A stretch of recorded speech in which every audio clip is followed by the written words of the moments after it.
Bona tarda a tothom. Avui parlarem del consum tèxtil. Tenim 3 jornades preparades per un tema que té una base enorme, ja que tenim matèries primeres, tenim producció, tenim transformació, tenim tintat, tenim producció de prenda, distribució, venda al detall, reciclat, etc. I, per tant, el camp és tan enorme que hem decidit fraccionar-ho en 3 sessions, de les quals avui és la primera d'elles. Per aquesta primera sessió, en la qual parlarem de tota una sèrie de problemàtiques sobre el consum de productes tèxtils, tenim 4 persones.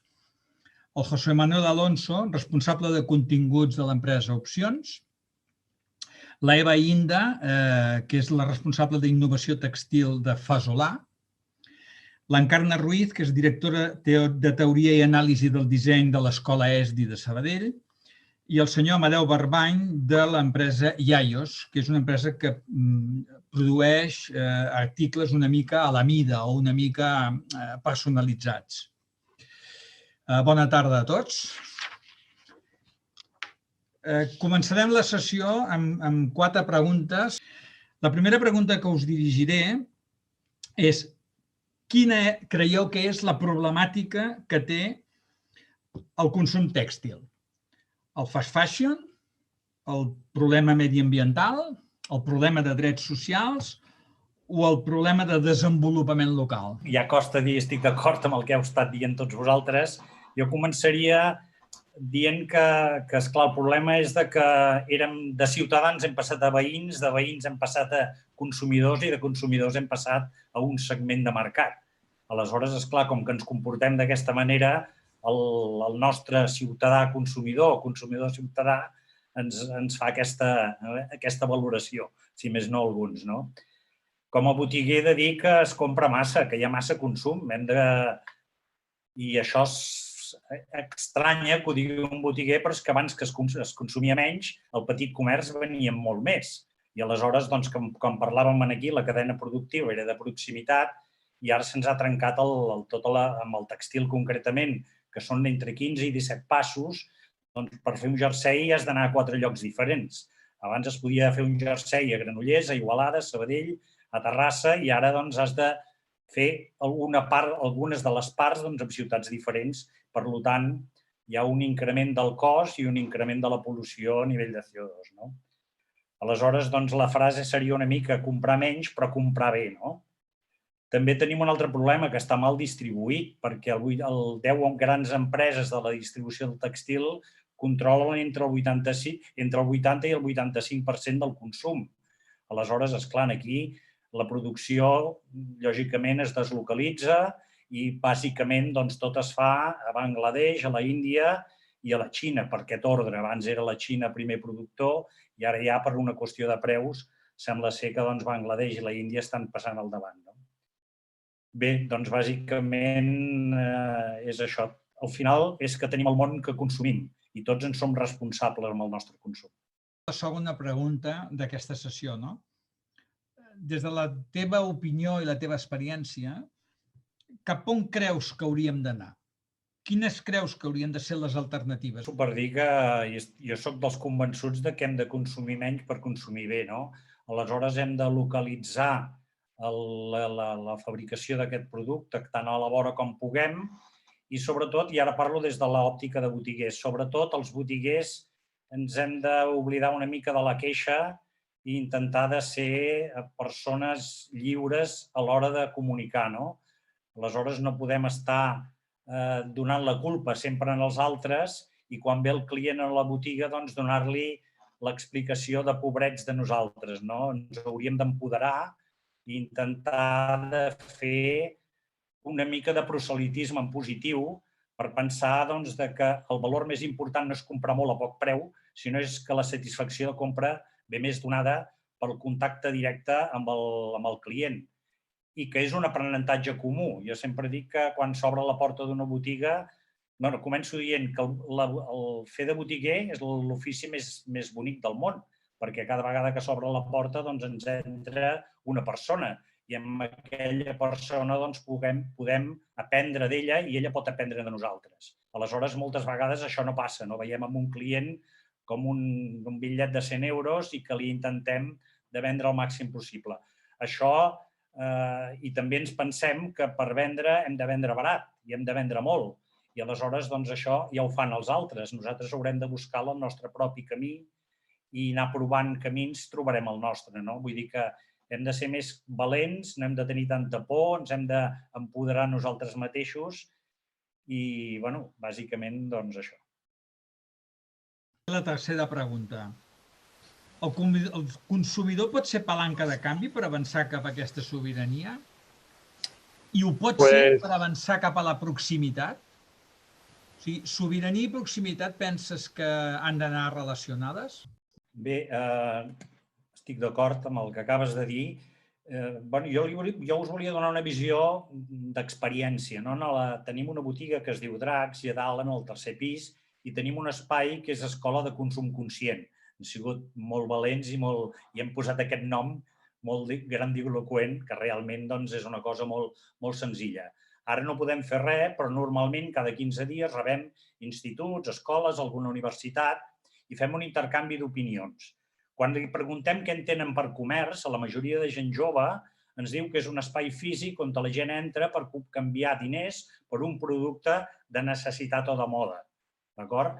Aleshores, nosaltres l'esforç que hem de fer, jo crec que el petit comerç, sobretot, que és el que en aquest cas jo represento, és intentar d'anar a la quarta o cinquena definició del Diccionari General de la Llengua, que diu: comerç és un espai d'intercanvi d'idees i de sentiments entre dues persones. Aquí, com a comerciant, jo m'hi trobo molt més de gust. Com és curiós que el comerç des de l'època pràcticament del neolític, els fenicis, els grecs, els romans, els vàndals, doncs ha sigut intercanvi de cultures, ha sigut intercanvi de coneixements i ara de cop i volta el petit comerç ens hem oblidat que hem de fer aquest espai d'intercanvi d'idees i de sentiments. Com a experiència personal és quan hem aconseguit, no només en aquest cas nosaltres, sinó els venedors que tenim a la botiga, que entenguin la importància d'atendre la gent com a ciutadans, però aprendre comunitàriament un de l'altre, transformem absolutament l'acció de compra.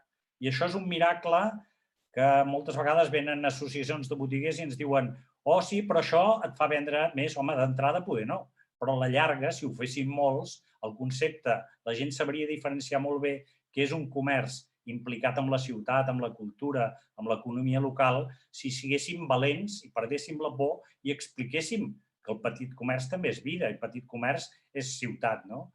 I aleshores, doncs, bueno, aquest esforç jo crec que l'hem de fer una mica. No sé si tenia una altra cosa. Bueno, hi ha una frase que jo m'agrada molt, que va dir en el seu moment el Carles Capdevila, que és curiós aquest país perquè tothom està molt trist quan tanca un comerç de barri, però si ho miren veritablement no hi han anat a comprar mai, no? Aleshores, doncs, bueno, aquest proselitisme és dur, però jo el faria extensiu. Nosaltres rebem en un altre espai que tenim, que es diu Espai Tranquil, moltes associacions de comerciants, i la primera pregunta que els hi faig, i a vegades que n'hi ha 15, n'hi ha 20 i n'hi ha 25 de botiguers, dic: escolta'm, vosaltres compreu en el petit comerç? Doncs la majoria de vegades el propi botiguer, si és sincer, està dient que no, perquè ens movem pels mateixos paràmetres que es mou tothom.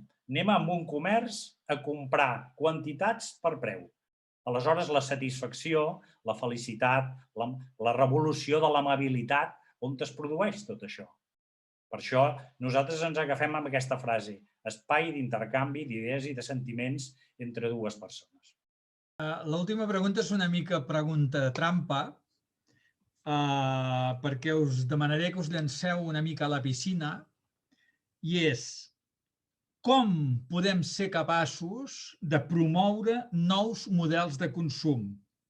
A demanda, roba a mida, passarel·les virtuals, slow fashion, qualitat versus quantitat, ja n'hem parlat una mica d'això, però a veure, des de la vostra perspectiva, què creieu que podem arribar a fer entre tots entre comerços, entre productors, entre consumidors o ciutadans, etc., per promoure nous models de consum. I perquè després no em surten la frase que el consum que vindrà és el que doni resposta a les necessitats del ciutadà. I no caldrà explicar-li com volem que visqui, sinó que l'hem d'ajudar a viure de la manera que ell vol viure. Sembla molt grandiloquent això, però vull dir que al final, jo quan abans al principi de tot parlava de la moda acaba sent un problema, no? Perquè sembla que tots ens tinguem que igualar amb la tendència i el que hem de promocionar i hem d'ajudar i hem d'implicar-nos que cadascú visqui la seva pròpia vida i sigui propietari de les seves decisions.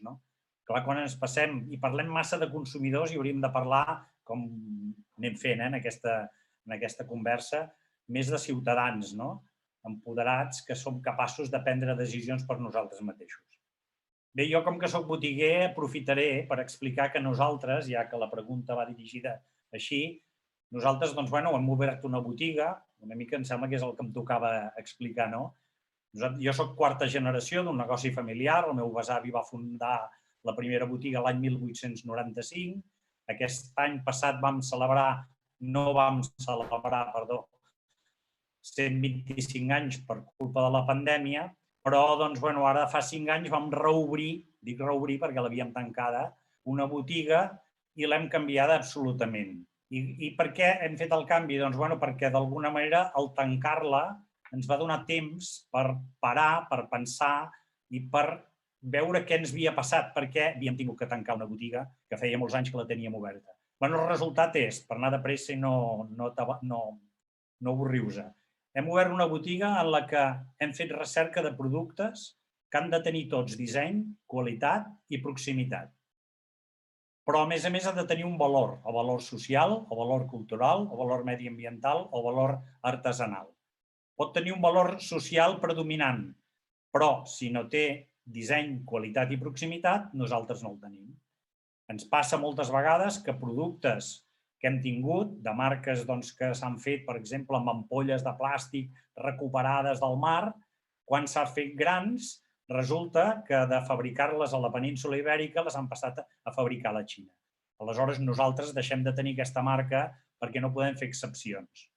Aleshores, el que hem vist és que aquesta botiga, els 2 primers anys, veníem tan poc que els venedors no hi volien anar-hi, perquè era un concepte, dic desgraciadament, tan innovador pel propi consumidor que no en tenia, perquè aquí no tenim només textil, que nosaltres venim del textil, sinó que tenim productes d'artesania, tenim cistells, tenim cantis, tenim titelles, tenim jocs de fusta i fem recerca constantment de productes de proximitat. Entenem per proximitat això que us he dit de la península Ibèrica.